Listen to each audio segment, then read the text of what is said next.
I've been in since then, since 2012 through now, continuously. Yeah, So bro, that's rough. And then we started off at we were enlisted first. mhm. And so that makes things a little complicated too, because as leaders, we can be extremely toxic because a lot of the stuff that goes on we've seen. Yeah. And we've seen it flow well and we've seen it flow bad. Yeah. I think the hardest part, bro, for me is like having to, as an officer, because we're officers now, it's like as captains, like we gotta actually watch people do their thing so that way we can actually help them improve. Yeah, absolutely. But there's that fine line, right? And we know about it. You Uh-huh. want to guide and direct and mentor, maybe, but you have to be very careful. You don't start micromanaging. It's like you have Mhm. to give enough trust to your peers and subordinates or whoever else to let them make some mistake, because that might be a better effective teacher. But I know I'm quick when I see someone doing something wrong. I'm like, oh, let me just jump in there, and it's like, no, no, pump the brakes. It's not your lane anymore. That's not what you do. So bring them over. Say, hey, you might want to consider such and such. But that's very difficult for me, at least, not to try to micromanage if it's a subject or a task I know how to do very well. Try not to insert myself in there. Oh So yeah, how is it for 100%. you? Same thing for you? Oh man, well it's different because I went from being a PL in Kuwait,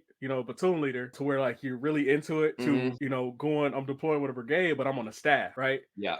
But I'm on a subset of the staff because the operation is so big. I'll leave that there, but Yeah. you know how those things come in because I'm also a go-getter. But Yeah. part of my go-getter is also toxic, right? Because you have to have the ability to detach from the scenario to let other people grow.